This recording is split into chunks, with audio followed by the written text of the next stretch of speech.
Yes, Honorable Bahati, you promised us. I've heard the minister said you visited, but I think we better hear from you because you have a date with the House on that issue.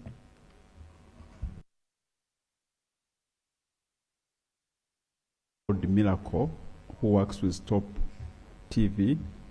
It is true he was injured and there were some limited operations on his face.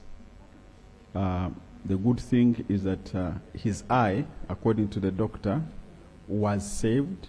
He's out of danger as we speak, and he has been discharged yesterday.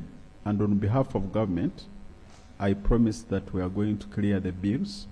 He also had a complaint that his camera was damaged, but in the meantime, we have agreed with the Minister of Internal Affairs that the bill will be cleared by government.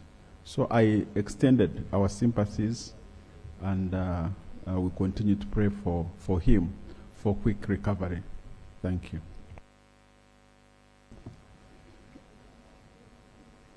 Thank you. Yes, no, Minister, I would have loved, for example, in the case of the journalist, you know, who was not part of people who made the parade and all that. I would have been glad to see a commitment of investigating your officers coming out clearly. The way of investigating others has come out clearly. It would have been, it would give confidence to other people who might be caught up in that fracas when they are not involved. So I don't know specifically on that, then I call up.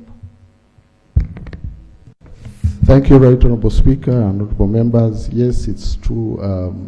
In all this, there are always innocent bystanders. If I can, I wouldn't want to infer the guilt of the others, but certainly we shall verify, even reaching out to the journalist and find out how he was injured, who was responsible, and then we take appropriate action. Thank you, Honourable Minister. Leader of Opposition, to begin with.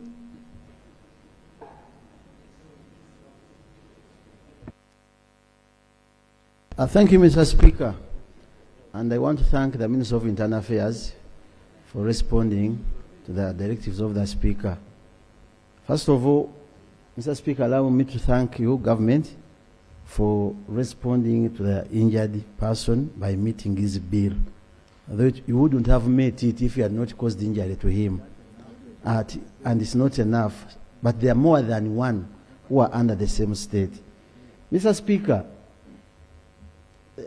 I want to inform General Muhoozi, the Minister of Internal Affairs State, that yesterday, and as of now, there's a video running around.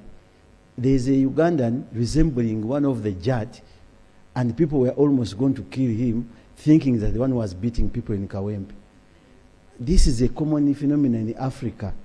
Sometimes some people say I'm resembling also you yourself. And if you commit an offense, I might be the victim or you might be. But for you are lucky, you have safety with your security guards. This is the situation, Mr. Speaker, we are facing. But when we are here, the Minister for Trade, who was acting as government, leader of government business, denied knowing anybody who was beating people. The processes of bringing people to book, summoning them, is within the hands of government, not the opposition. If there is any offense committed by a national unity platform, at any cost, it's you to bring them to book. But here we are having soldiers beating civilians with no sufficient cause. There's a candidate in this race. They were saying we are going to cause traffic jam. He's moving with a wheel loader. But for him, it's safer than those walking on foot on the roads. How do we handle that? Mr. Speaker, sir, we should go, members of parliament, and I'm repeating this, because we are giving challenges to our speaker. And I want to thank you, Mr. Speaker. You stated it here, that you are going to handle that matter. Members of parliament are summoned by, you summon them through the Speaker of Parliament. If I'm wearing an overall, which is red in color, but it's having national colors, what offense have I committed? I'm driving going to the rally where there is a new candidate or an NRM candidate, and you arrest members. Honorable Minister of Internal Affairs, kindly. Even NRM, actually, parades are committed everywhere. You must communicate, and always directives come out, respect them. NRM is wearing its yellow overalls. It's also berets. Also, because you know what is sanctioned under the Youth Act, which was brought back to Parliament as a trained soldier and a lawyer. So, Mr. Speaker, I think we need to come out. Why do you beat the press, the fourth arm?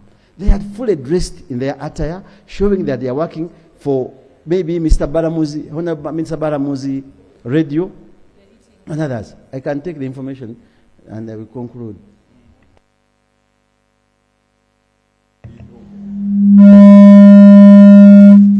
Sorry, colleagues, it's being worked on. Yeah, but we can continue. Thank you, Right Honorable Speaker, and thank you, Honorable Sewungu, for giving way. Right Honorable Speaker and members,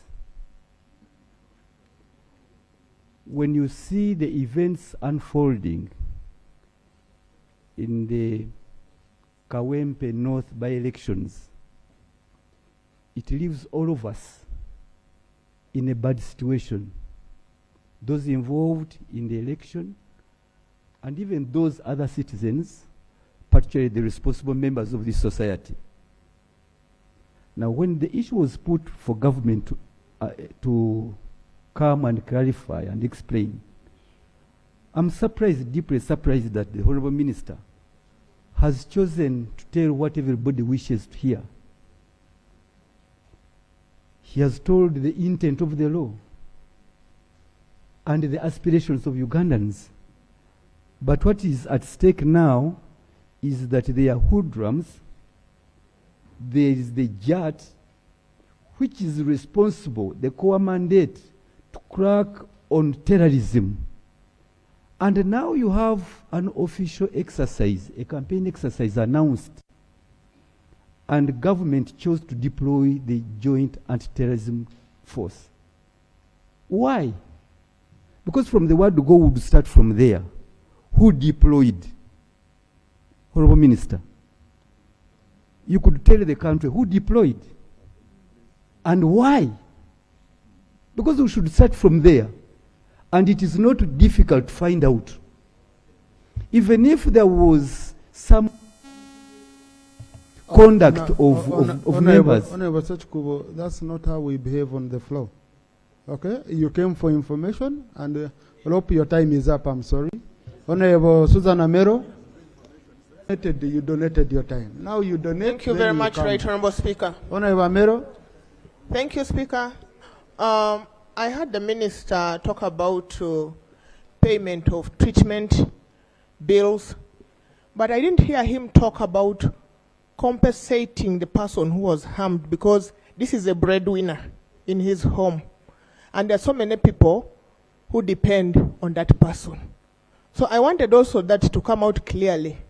But also, the other thing, Right Honorable Speaker, is for how long are the security forces going to take the law into their hands?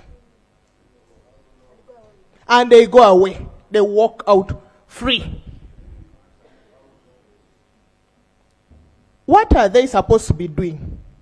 If the police is to keep order, law and order, and then the police is using the gun, bat, and everything, including the knife in the gun, to point at this guy who is innocent, who has not been proven to be guilty, then what are we? I think something needs to be done, because currently the situation at hand is not good. We need to protect our people, and we need to do the things according to the laws that we are making.